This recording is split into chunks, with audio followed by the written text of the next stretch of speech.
Assalamualaikum warahmatullahi wabarakatuh.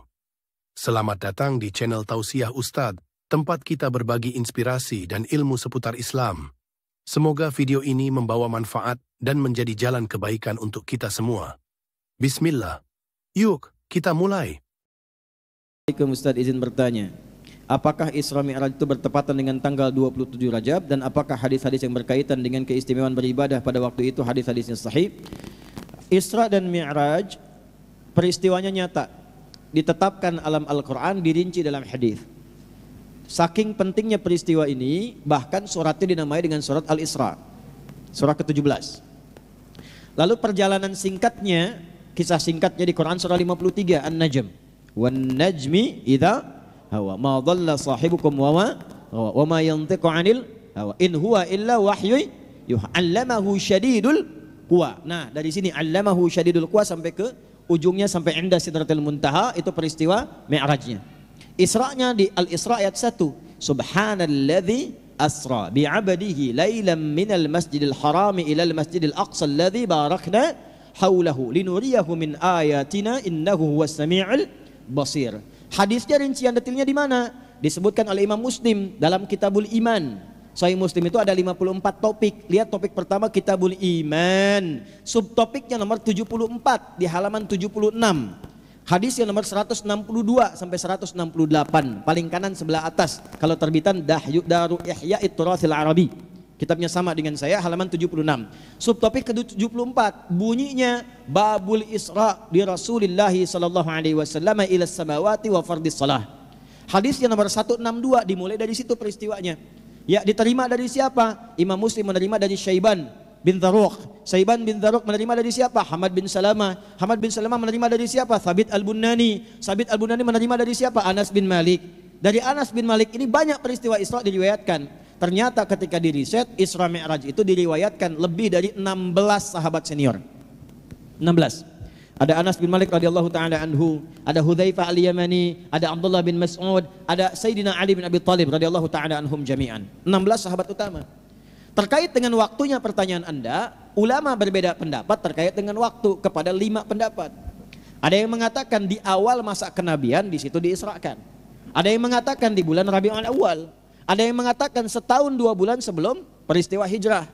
Ada yang mengatakan sesaat setelah Sayyidah Khadijah dan paman Nabi Abu Talib meninggal dunia. Ada pendapat 27 Rajab disampaikan oleh Syekh Al-Mansur Furi. 27 Rajab, ya, setelah wafatnya Sayyidah Khadijah dengan paman Nabi Abu Talib. Wafatnya itu di bulan Ramadan. Tapi tidak di tahun yang sama. Kalau di tahun yang sama sudah lewat Rajab. Di tahun berikutnya sebelum hijrah. Nah, ini dianggap sebagian dari pendapat yang terkuat, rinci dengan bulan dan tanggalnya. Yang lain tidak merinci tanggal, yang lain cuma menyebutkan bulan atau waktu kira-kiranya. Nah, kenapa terjadi perbedaan pendapat seperti ini? Biasanya dalam fikih, kalau terjadi perbedaan dalam waktunya, memang yang bukan esensial di waktunya. Karena inti Isra Mi'raj itu bukan untuk mencari waktu, tapi untuk mengambil hikmahnya. Pelajarannya bukan di waktu. Biasanya kalau pelajaran bukan di waktu, gak akan dirinci oleh Allah, gak akan dirinci oleh Rasulullah. Sama dengan begini, ada yang bukan di orangnya, bukan namanya, tapi perilakunya. Contoh, kenal Fir'aun? Tidak, biar cepat ya. Fir'aun itu Fir'aunnya. Seringkali saya katakan ini, gak pernah disebut namanya. Karena yang inti di kisah itu bukan namanya. Kenapa disebutkan Fir'aunnya? Fir'aun itu gelar dari kata Farao, Raja Mesir. Zamannya Nabi Yusuf namanya masih Malik. Zaman Nabi Yusuf masih Malik.